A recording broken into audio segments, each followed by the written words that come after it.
Bueno, arrancamos entonces ahora sí con lo que sería la última parte de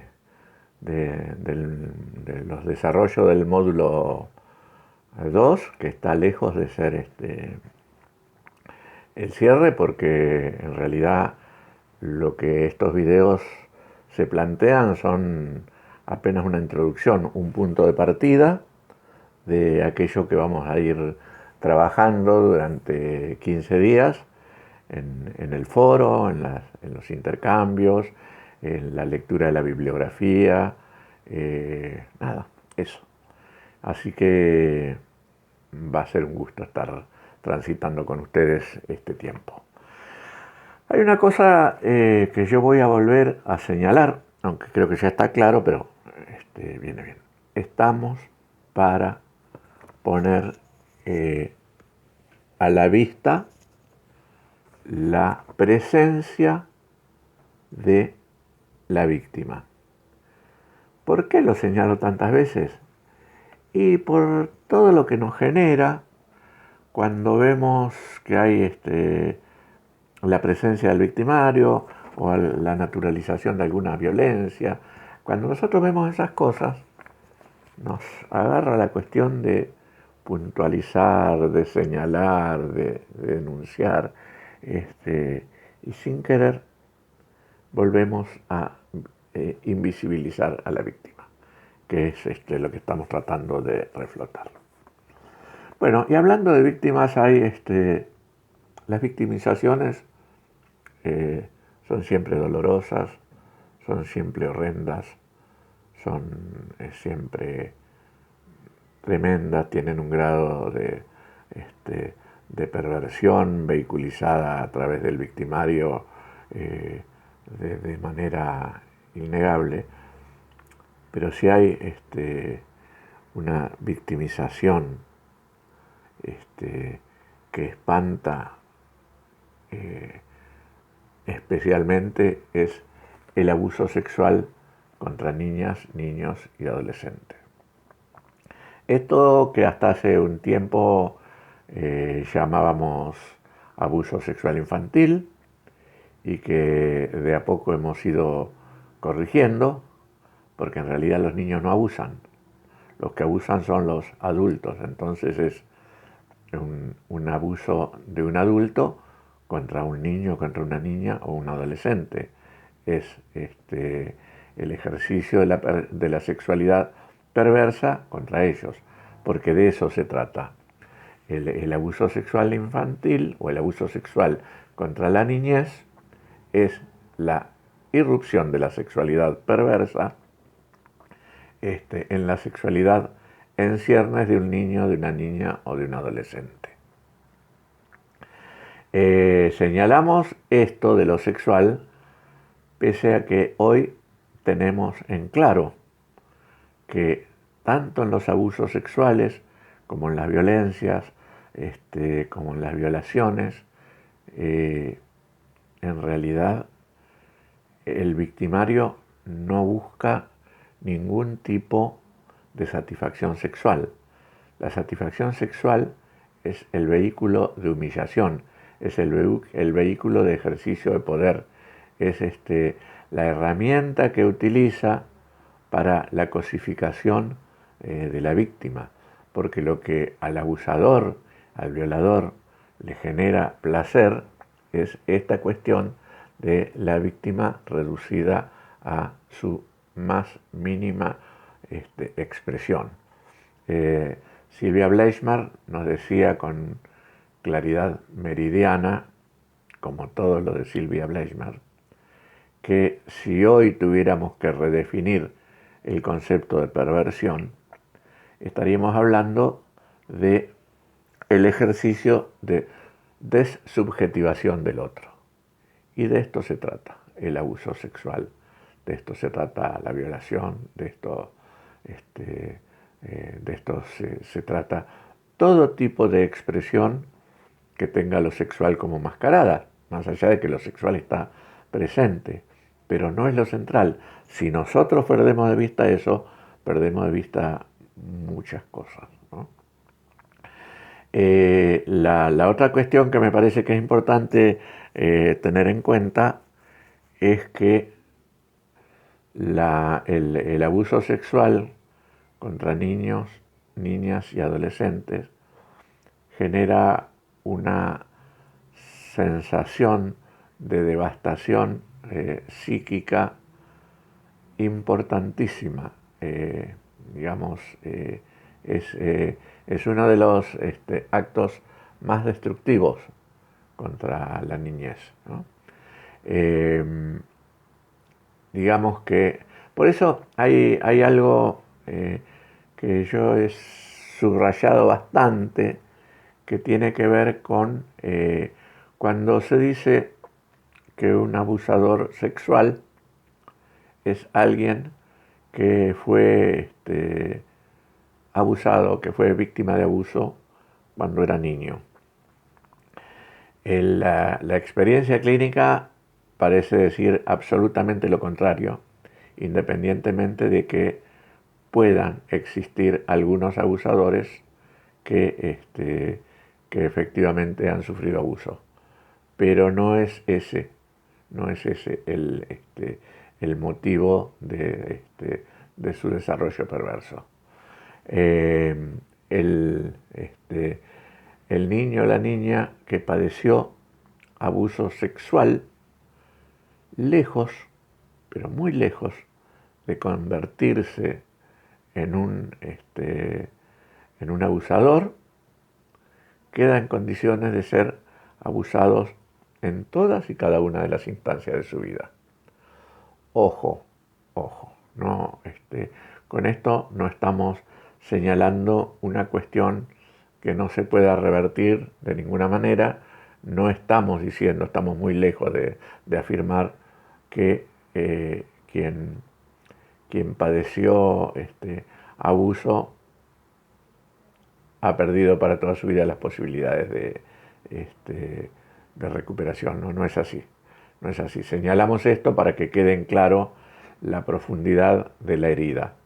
Pero son heridas que si se trabajan, se superan. Hay algunas cosas que facilitan la recuperación.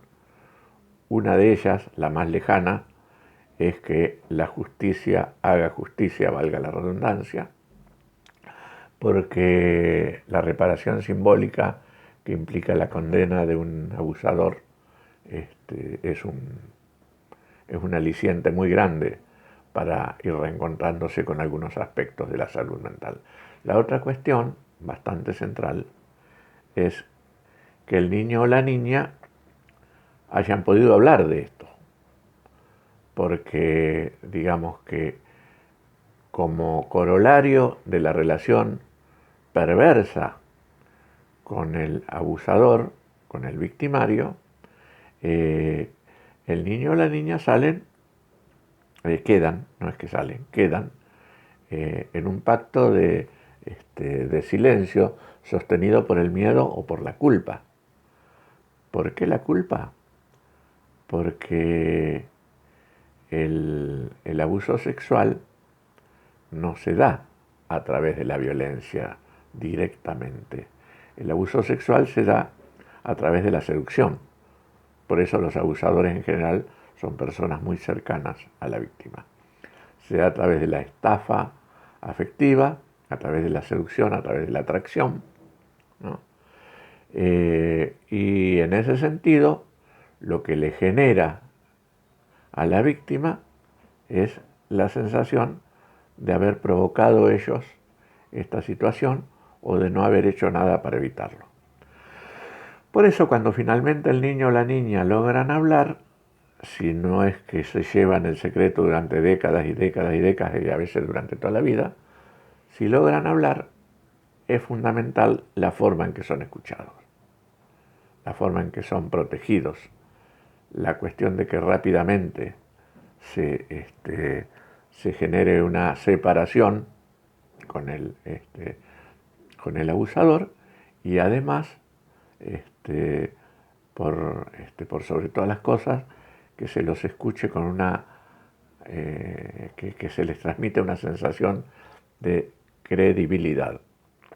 El yo te creo no es una cuestión política. El yo te creo no es una cuestión de buenos deseos.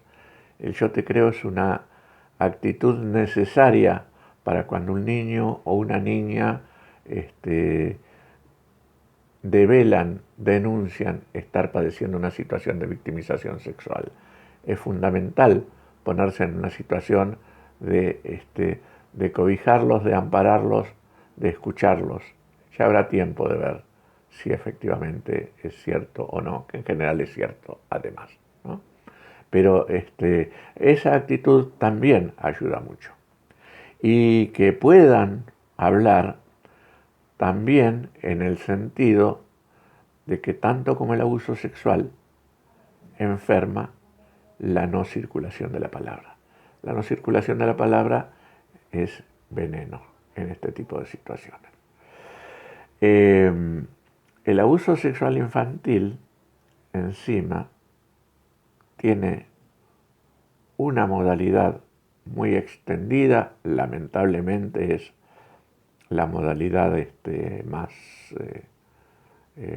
cotidiana, que es el incesto paterno-filial.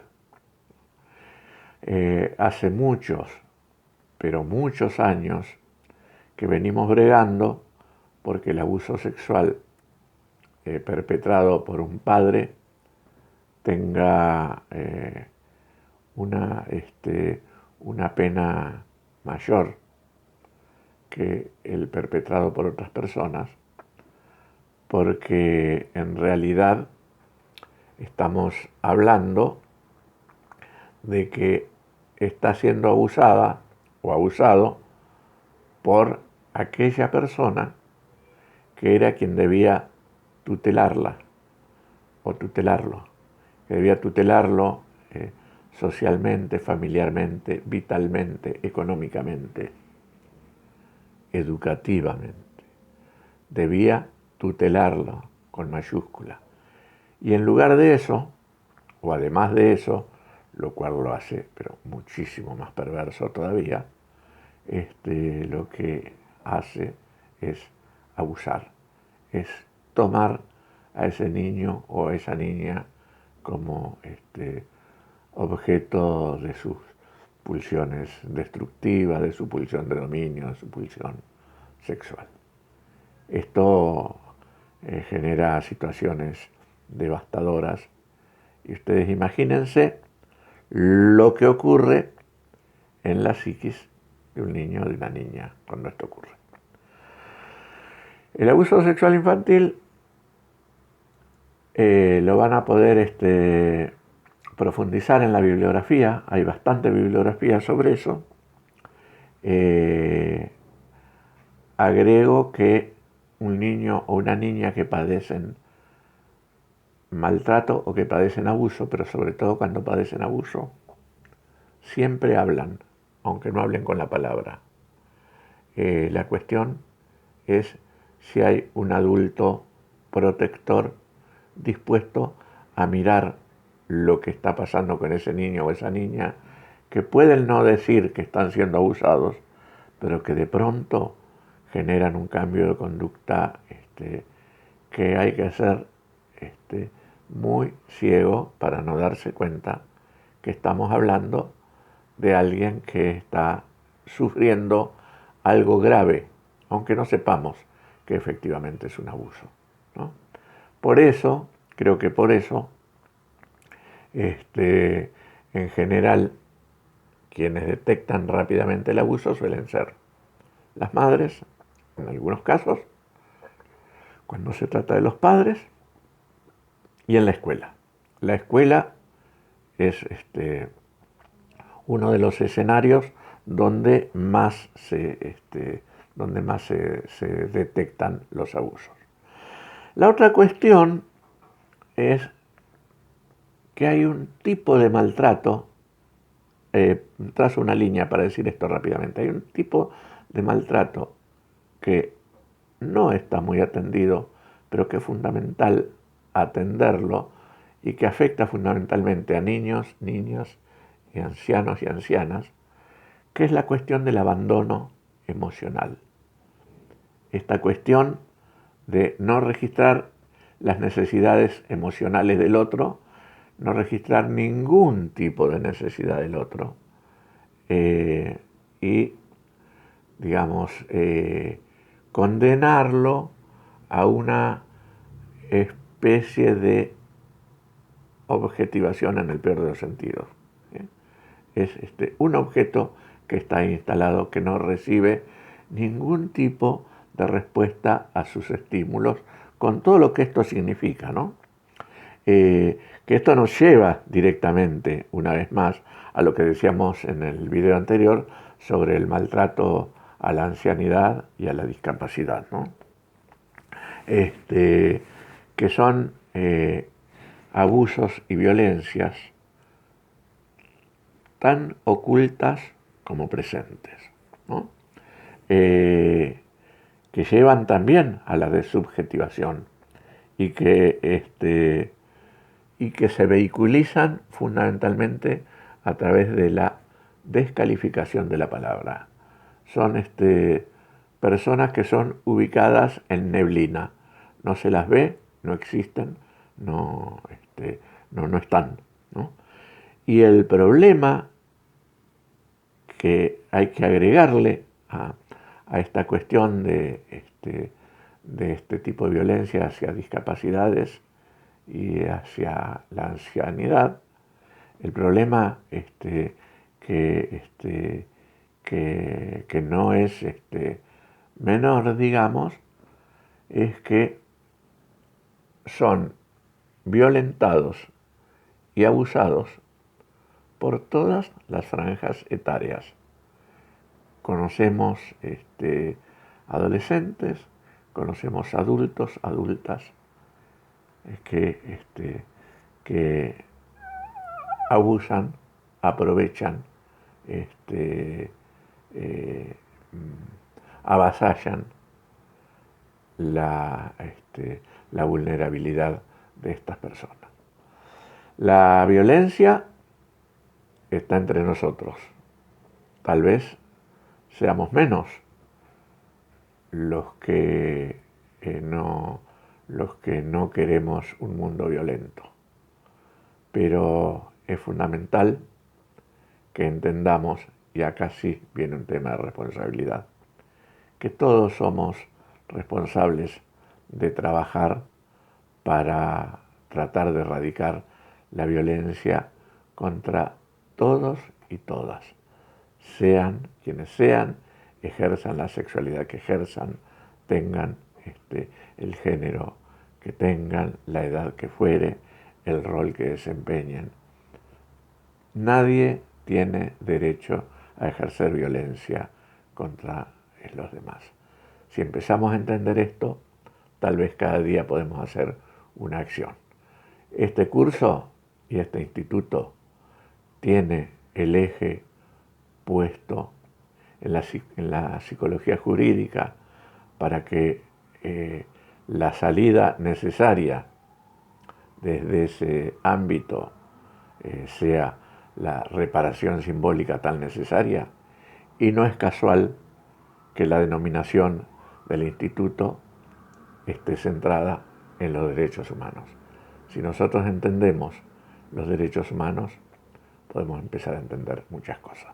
Nos estamos viendo en el módulo. Gracias.